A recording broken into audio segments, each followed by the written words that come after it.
Hello, everyone, and welcome to this webinar today. I'm Francis Seeley from GlobalNet 21, and this is one of the regular webinars we do. We do them locally, we do them nationally, we do them globally as well, and we cover a wide area of issues. And today we're going to look at sustainable travel and whether that's possible. And we've got Charlie Kopp with us today, who works in that area and has started a company up to try and encourage sustainable travel. And we're going to ask him a number of questions about that. We know that because of COVID, travel's taken a big hit, and we know climate change could very well make travel also have a big hit.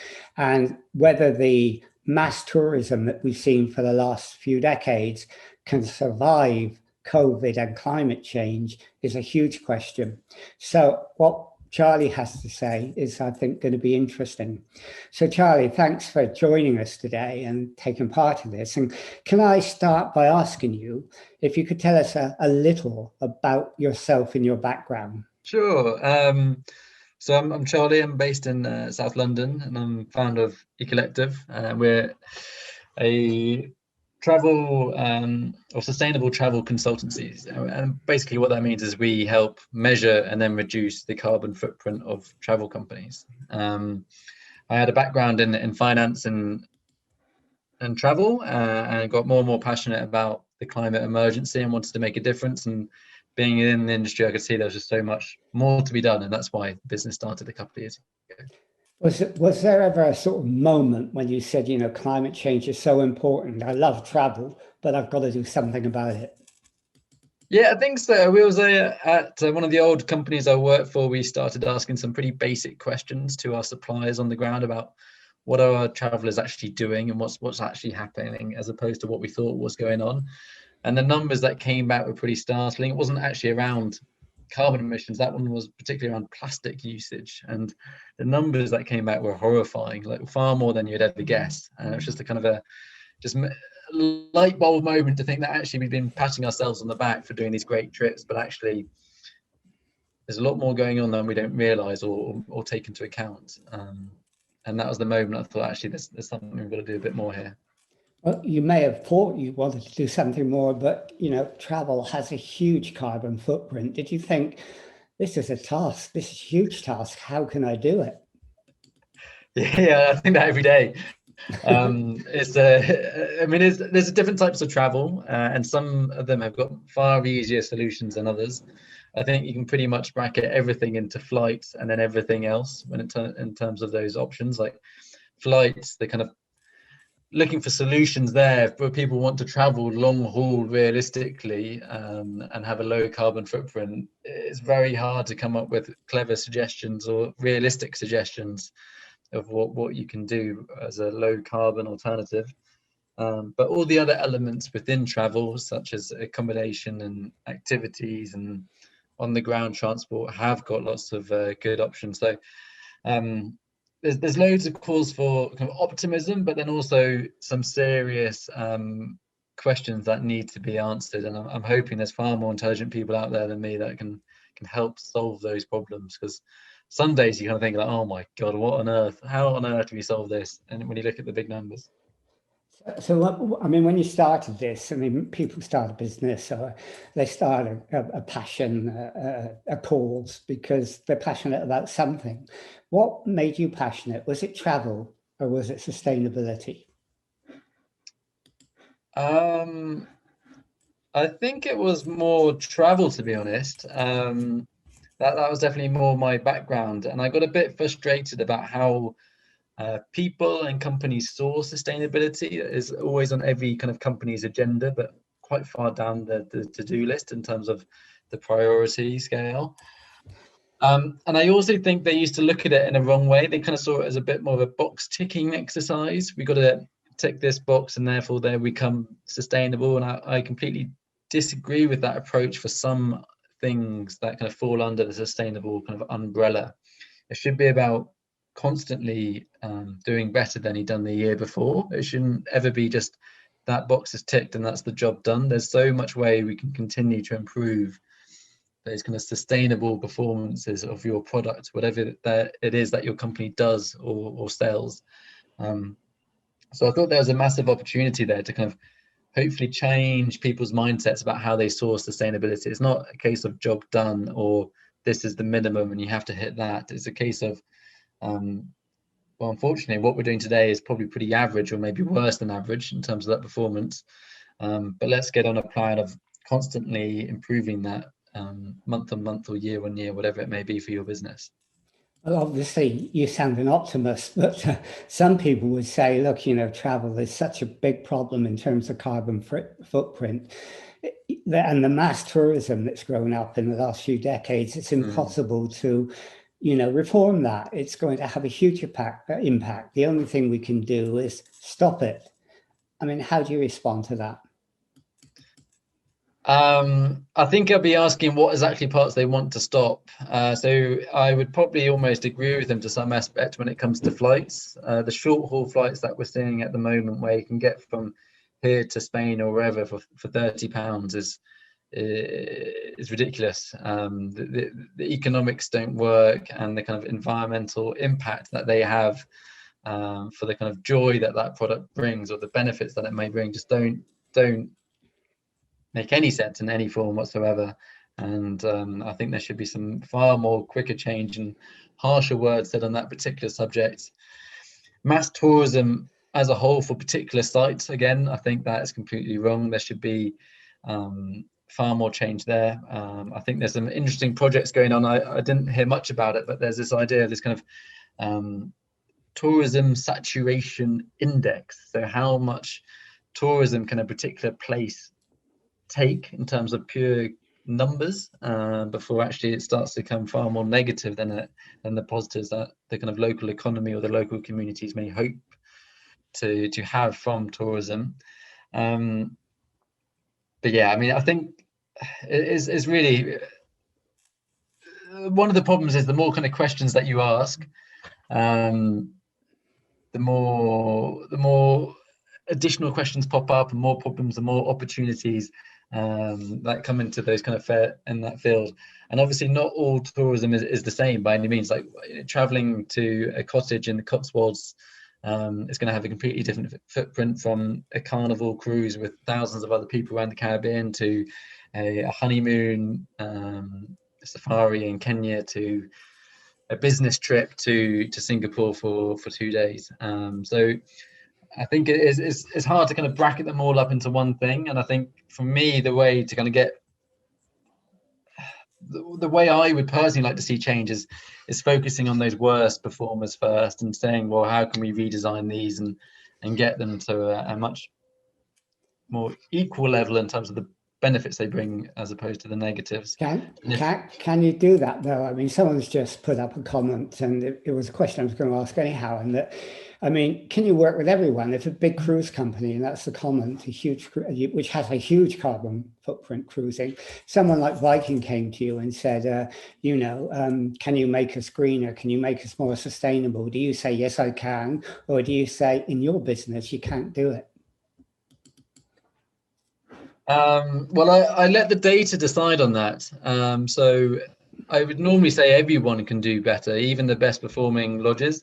Friends and colleagues of mine are constantly sending me these like amazing eco lodges saying you should work with these companies. They look amazing.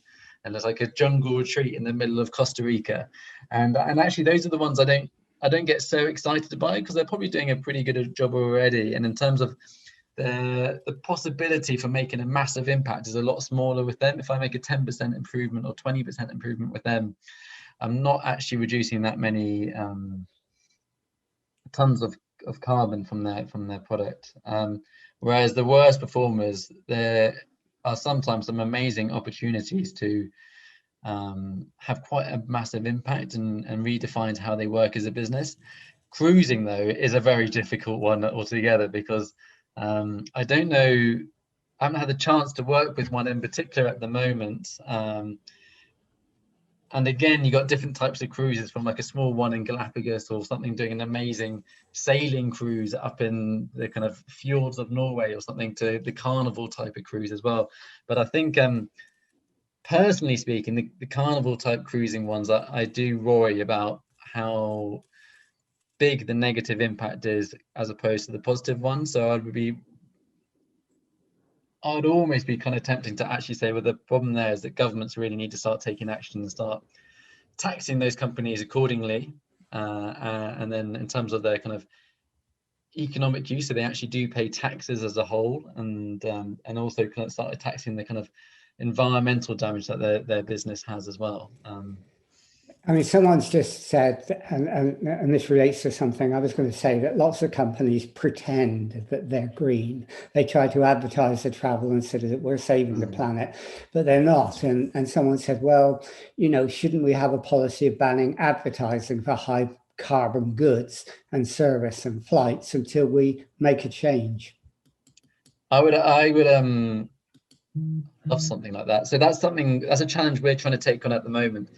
Travel in particular loves the word sustainable, and sustainable has been so widely used and in the wrong context and in different agendas to try and make themselves seem a bit better. There are so many kind of sustainable travel companies, a lot of them run by people with exactly the right motives and stuff like that. But if you use something like the UN Sustainable Development Goals, they kind of define sustainability into these 17 different areas. One would be like carbon emissions, one would be like water usage, one would be about plastics, one's about gender equality, one's about local communities, and obviously the 17 different other ones. And one company might be particularly good at conservation, for example, and that's why they say they're a sustainable travel company, because we're aligning ourselves to conservation, and every tourist that we bring helps save a particular species, because actually there's some amazing things that tourism can do with conservation in terms of bringing money to these kind of wild habitats. But actually they might be doing a terrible job in terms of their carbon emissions or something else, and all the other things. So they're using the word sustainable when actually the word itself is actually terrible and completely misused, and we almost need a new word for whatever it is that we're discussing, because people use it and then they're kind of using the umbrella term where actually they should just be saying we're great at conservation, but we haven't even started on the carbon thing yet. Yeah, misusing a word wrong can, completely dilute it. I mean, let's talk about how you try to make a change. I mean, you actually you lay a great emphasis, don't you, on data and the collection of data, because you think through data you can show companies their carbon footprint on their many activities, and then that gives them a roadmap for change. Tell us how you do that.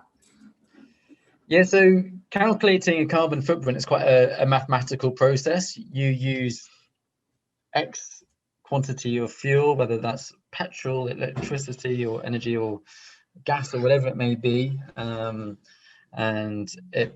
the quantity you use and whatever fuel you're using, and other things as well are obviously kind of come into account, but it's all based on numbers basically, and we try and get the end result is either a carbon footprint per customer, or your carbon footprint per product that you sell, or some sort of metric like that. And we show them all the different things that go into that calculation. So for example, if you're taking a 2-week trip to South Africa, for example, you've got the flights, the airport transfer, the hotel on day 1, the activity on day 3, the meals on day 4. All these different things go into the calculation to spit out the carbon footprint of that trip. So in order to get a really accurate calculation, we need to gather as much information or data as we can about those processes. How long was that flight? Who was that flight with? And then where does that meal come from? What energy is that hotel using on day 2? And all these different things. And we use as much as we can and collect as much as we can, and then we use that information to spit out the score.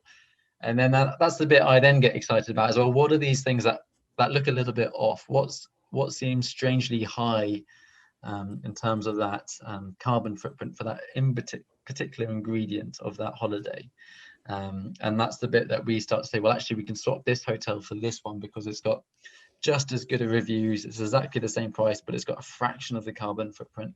And all of these different areas we can start swapping and adapting and changing these supply chains to be lower carbon. Does that kind of answer the question? So I waffled on a bit there. Yeah, I mean, I guess you're talking about performance indicators. You know, you're asking customers to look at their plastic per customer, their food waste per customer, their carbon footprint per customer. Okay, you could probably do that. You can help them do that. But how do you get them to make the change afterwards? I mean, you just tell them and leave it and then pray, or do you follow up and make sure that they're doing something about what you advise them to do? Yeah, I would actually love feedback on this about what people think is the best option. So at the moment, we do to some extent leave those numbers with them. We try and leave with an agreed action plan. So you must hit a 10% or a 15% reduction year on year on your carbon footprint per product or per customer, or whatever the right metric is for that particular business. We then try and encourage them to kind of publicly state it, and then declare their kind of carbon footprint year on year and report on it. But we're not kind of financially aligned. We actually talked to one company back in 2019 about maybe having some sort of payment structure with us about how, if we get them to reduce 20%, we get paid X amount, but if we get them to reduce by 50%, we get paid X and Y amount. And we should have definitely done that, because I didn't see COVID coming, and everyone by default has got far better carbon footprint this year as a business as last year. But yeah, I'm still umming and ahhing about how we can consistently make improvements year on year, or kind of force it. But going back, sorry, I keep going on, but just going back to that earlier point about those worst performing ones. Luckily, by kind of collecting that data, we can very quickly see who are the worst performing ones in the industry. And so do you name and shame? No, another hot topic. I'm always asking people whether I should be naming and shaming or not, because I've got the information to hand. But at the moment, haven't done that. Do you think we should be or not? I'm always a bit umming and ahhing about that. You're asking me a question. I personally am against naming and shaming usually, because it doesn't change a lot of people and it causes tremendous animosity, and you want people to be positive. And one of the ways you make people positive that I'm interested in is that you try to place your data collection and the behavior of the companies that you're trying to change into a context, don't you? You get them, for example, you use the United Nations Sustainable Development Goals to do this. That's really interesting. I mean, how do you do that? How does that work? Well, the key, the most success we've had is keep it really, really simple. Get everyone behind a really, really simple number. So going back to that same example, your carbon footprint of your product, whatever that may be, we sell a hotel, so the carbon footprint of your room per night is this number. It's 32 kilograms per room per night. And you want your company to be part of the kind of climate solution, not an issue in it. At the moment, every time you sell an additional room, you're increasing the carbon footprint of your business. And the best thing you guys should be aiming towards is getting to a state where every time you sell an extra room, your carbon and footprint doesn't increase. So you want to get to 0 kilograms per room per night. And there's lots of different things you can influence that to get that number down. And a lot of them, I mean, it's especially with carbon, the higher your carbon footprint is, the most likely, the more you're spending on electricity, the more you're spending on gas, the more you're spending on petrol, the more you're spending on diesel. As a business, you don't want to be spending these things. So it's this perfect win-win. If you reduce your bills, you're going to most likely reduce your carbon footprint.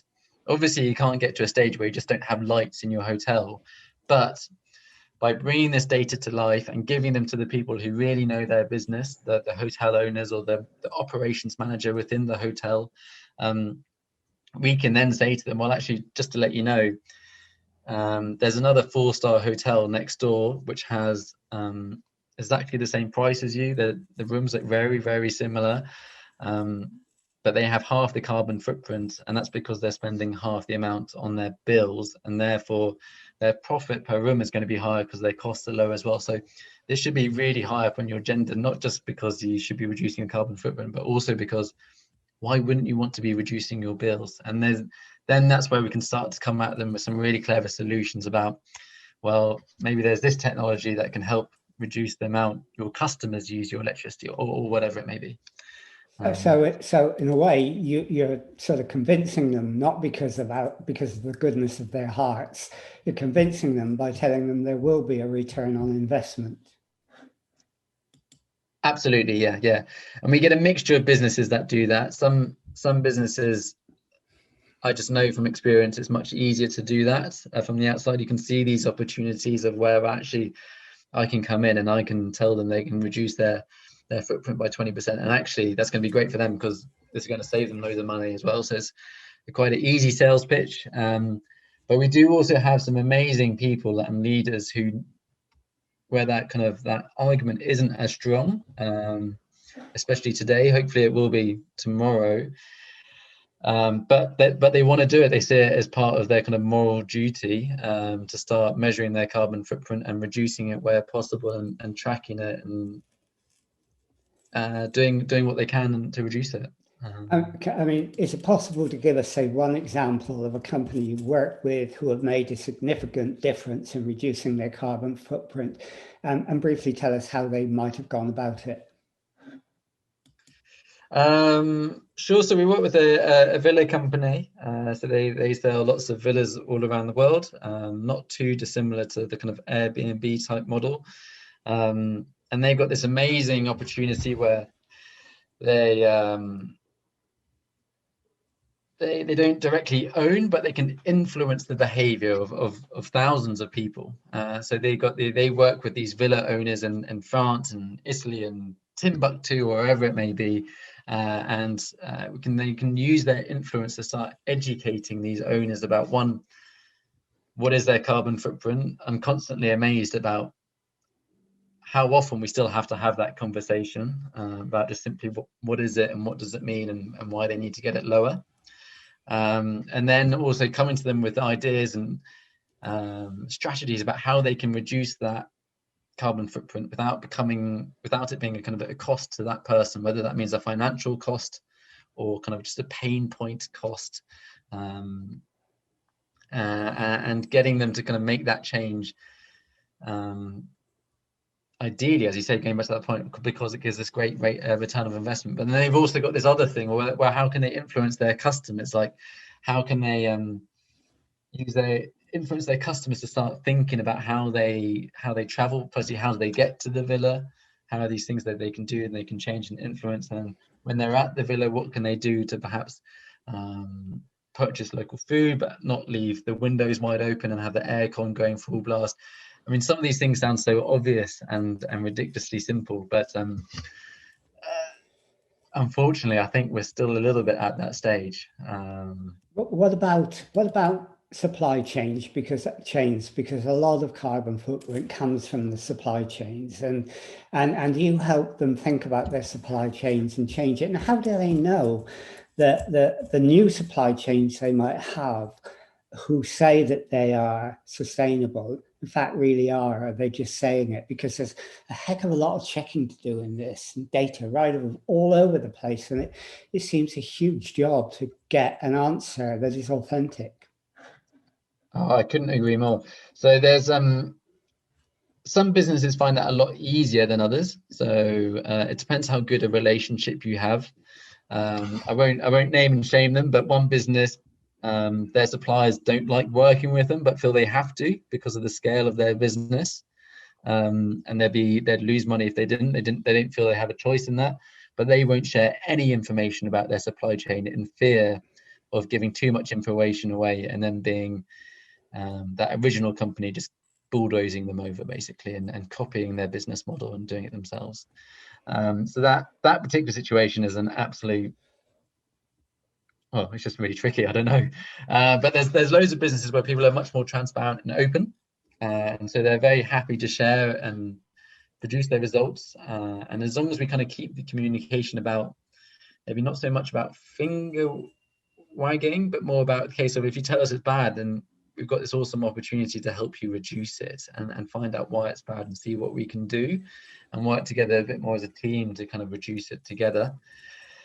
And And there's also some really interesting technology with blockchain about how we can start sharing data really quickly and really efficiently and highly accurate without the use of kind of human involvement and human kind of theories like, oh, I might lower these numbers because I don't want to get a bad carbon score, and then therefore they might not pick me as a supplier. So there's a really exciting movement around blockchain and the increase of data and transparency around that. Yeah. I mean, a lot of people are beginning to look at blockchain for all sorts of things. The problem with blockchain, though, is, and someone's put this up and I knew they were going to do it, blockchain has a high carbon footprint in itself. Yeah, well, they put me absolutely banter rights there. I can't deny that. Well, we don't do it at the moment, but I'd love to talk to that person to learn out more about blockchain, because the concept is amazing in itself in terms of this, especially around the data and the transparency side of it. Obviously, the fact that it's run on these kind of, I think, I'm sure I'm going to be told I'm wrong, but it's these servers that it kind of runs off, which are kind of constantly going at 1,000,000 miles an hour, and just using so much energy demanding in terms of keeping them going. That creates that kind of carbon footprint. But yeah, sorry. Anyway, I'm going on a bit. I understand that. But I mean, blockchain, I think, is a really, really good technology if they can get their carbon footprint sorted out there as well.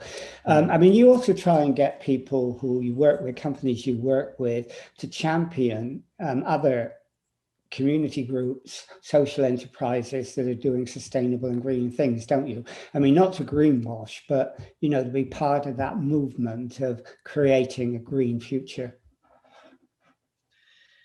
Yeah, I think well, the area that I work in, travel, is the community is amazing as a whole. I think everyone gets into travel not necessarily for the financial return, but because of the love of the subject matter at hand. They love the concept of seeing the world and meeting different cultures and all the kind of the normal kind of classic kind of benefits that kind of travel brings. And by fact that a travel company, if you think about, again, a hotel on the beach, their biggest asset as a business is not necessarily the hotel. If you go onto their web page, the first picture is of the beach. That's what people are really coming to see. They're not coming to see the full walls of the bedroom. They're coming to see this amazing beach that you may sell. And that, as a business, I want to try and get them to start thinking about, my biggest asset as a business is not necessarily this building with the infinity pool. It's the beach. That's the reason why they're coming. So this is what we got to really start thinking about, a bit more kind of business strategically. Like, I've really got to start looking after this beach, and it's a bit more of a community type thing, because there might be other hotels on the beach together, and that's where you got to start thinking as a group, well, actually, all of us along this beach, we all survive because of this natural asset just on our doorstep, and we've all got to collectively work together. If one person is chucking rubbish straight into the ocean, it's going to affect everyone on that strip. In what you do, Charlie, I mean, how do you measure your success? I mean, for example, how large are the savings in a percentage sense that you can get companies to save on emissions? Well, when I started it, I wanted it to be set myself a kind of a yearly target of, we are going to reduce X amount of emissions from kind of business as usual. So as of today, this hotel has a carbon footprint of X kilograms per room per night, and I want to reduce it by 50%, which means I've reduced it by whatever, 10 kilograms per room per night, and over the course of the year that means I've made a reduction of X. Unfortunately, I kind of jumped the gun a little bit there, and was a bit naive, I think, looking back on about just how little people knew about that first question: what is their kind of carbon footprint per room per night in the first place? So my main aim at the moment is to try and get as many businesses as I can to start accurately and honestly and transparently measuring the carbon footprint of their business and their products. So that's what I'm really focusing on. And then from there, using that information, that data, to start really just driving change and start almost, I'd love to get it to a stage where it's almost competitive between businesses, where they're like saying, well, it's almost like a point where if you go to kind of TripAdvisor for something, a bad example because they're not the greatest. Well, I mean, let's just say you go onto Google and you're comparing a few different companies or hotels for your next holiday. I'd love it to be a really clear and transparent way of kind of determining the kind of carbon footprint of that holiday in a very clear and easy to understand way. A bit like when you're comparing, I mean, unfortunately, I don't think people do this, but if you go to kind of a supermarket and look at the chocolate bars, all of them should have the calories listed on the label somewhere. It might not be front and center, but it should be on there. And that's the stage I would really like to get to with kind of any product in the world, not just travel, but having that kind of carbon footprint of that product on there somewhere. Okay, I mean, I think quite a lot of people would be quite supportive of you in that sort of suggestion. I mean, you're an optimist, as I said. So looking forward in the travel business and given COVID, given climate change, given all the problems we're facing, how do you see the future of travel? Do you see mass tourism coming back and people ignoring the problems? Or do you see what you do as part of the future? Well, I obviously see what I do as part of the future. That's shamelessly self-promote. But I mean, a bit of both. I mean, I do worry that if one day everything's kind of vaccinated and they kind of switch on the tap again and everything just kind of goes back to normal, because unfortunately, I mean, there's everyone has been hugely affected by this, but some countries are so reliant on tourism. If you think, I heard a number, I don't know if it's true or not, but like Bali, 80% of the economy is based off of tourism, and they've obviously just had no tourism for however many months and almost a year. So I do worry about that. But having said that, and again, slightly worried, it's just the kind of community I surround myself with. But there's been so much positive work done in the last year about, well, actually, we can't travel at the moment. What can we do? And everyone's kind of grab their pencils and their calculators and their spreadsheets and their inboxes to see, well, actually, how can we redesign travel a little bit to kind of come back better. And start to kind of redesign it so that whenever we can travel again, we are doing it in a slightly better and a bit more well-rounded way, that it's not just this kind of highly consumable thing, like I'm going to go and get an Instagram picture of the Eiffel Tower at the weekend and come back, or wherever it may be. But it's slightly a bit more I don't know, I'm not very good with words, unfortunately, but this kind of slightly more balanced approach to travel, that it is a luxury that really we shouldn't take for granted, and we should be more careful about where we choose to travel to and how we travel there, and then what we do when we get there, and where we buy that thing, and who we interact with, and the negative impacts that we can have as travelers, and also but not ignoring the benefits that we can bring as travelers as well. This kind of tourism is one of the greatest kind of redistributions of wealth across the world, and so it's trying to come up with a slightly more measured and balanced approach, I think, to tourism. Because I'm optimistic, but I think there's lots of work to be done. Yeah. Okay. So if someone wanted to know more about you, your work, and what you do, how would they make contact with you? Well, best way is to go onto our website, which is ecollectivetravel.com, and get in touch through there. Or my email address is simply charlie@ecollectivetravel.com. I'm always happy for questions, and especially kind of advice about what we can be doing better. And certainly, if anyone else would like some help about what they do in terms of measuring their footprint, I'm always happy to help. Okay. Well, thank you for doing that.